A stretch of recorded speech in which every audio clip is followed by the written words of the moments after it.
eto, mas advanced na problem to sa, actually, ano lang to, U substitution lang to, GPF lang to.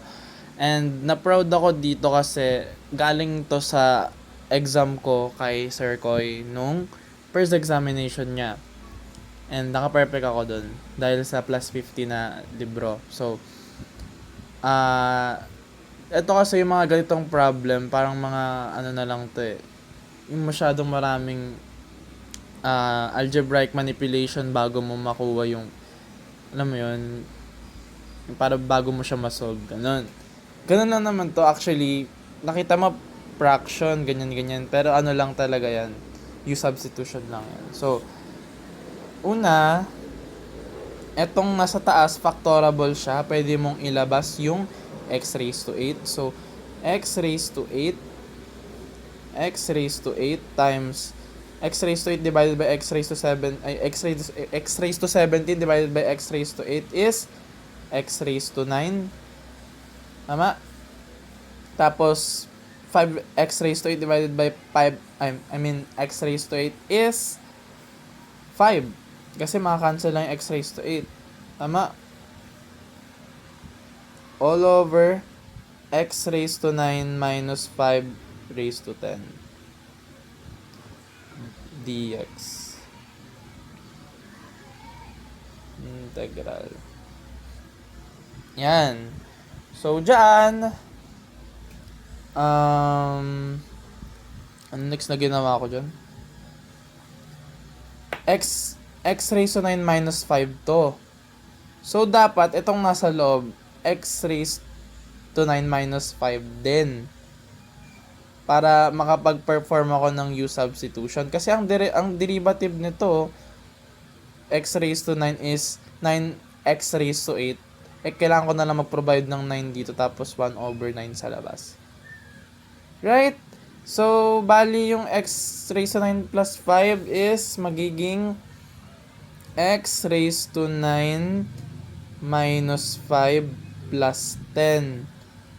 Right? Kapag yung x raised to 9 plus 5 is ginawa mong minus 5, negative 5 plus 10 is positive 5 pa rin. So, parang wala kang binago. Ganun pa rin yun. So, x raised to 9 minus 5 plus 10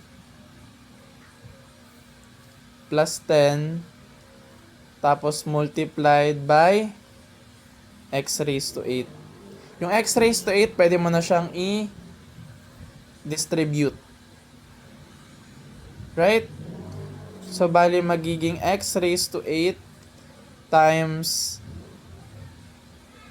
x raised to 9 minus 5 plus 10x raised to 8 all over x raised to 9 minus 5 raised to 10 dx integral. Ganyan. O, since sineseparate siya ng plus, pwede kang i-separate mo sila. Separate fraction. Bali, magiging x raised to 8 times x raised to 9 minus 5 all over x raised to 9 minus 5 raised to 10 plus 10x raised to 8 over x raised to 9 minus 5 raised to 10. Ganyan. Pwede ka rin mag-integrate mo na sila both sides. Pero ito, makaka-cancel yung to, tapos mababawasan ng isa to. Right? Bali, yung magiging integral mo, excuse me. So, ang magiging integral mo dyan is x raised to 8 over x raised to 9 minus 5 raised to 9. Kasi nabawasan ng isa. Right?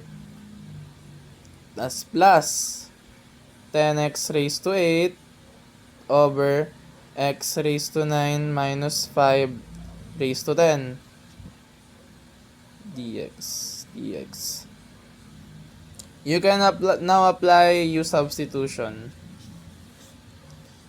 u is equal to x raised to 9 minus 5 du is 9x dx.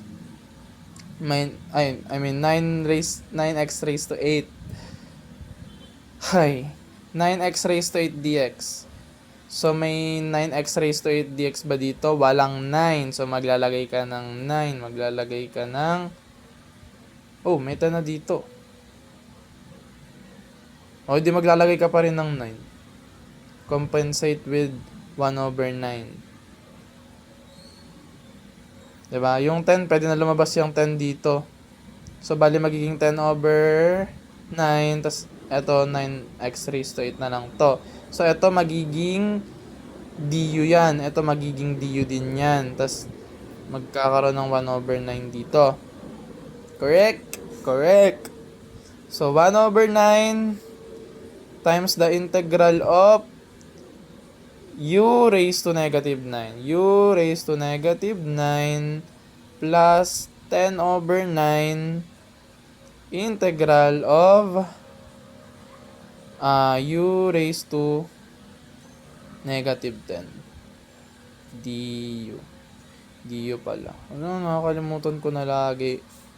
Okay, so gagi, nabagsak yung pabango ko. Yaman na. So, integrate using power rule. U raised to negative 8 over 8. Negative 8. Tapos ito, wait lang. Ako makalimutan. Plus 10 over 9 times u raised to negative 9 over negative 9 plus c. Substitute back, magiging 1 over 1 over negative 1 over 72 u raised to negative 8. Ano yung u? U is x minus 9. X raised to 9 of x raised to 9 minus 5 raised to negative 8. Tapos plus 9 times negative 9, negative 1 over 81. So 10 minus 10 over 81 u raised to negative 9. U raised to negative 9 is x raised to 9 minus 5 raised to negative 9 plus c. Pwede niyan ganyan. Kahit hindi nyo na masyadong anong gawin. Simplify. Yun lang naman. Medyo mahaba lang yung solving pero basic lang siya.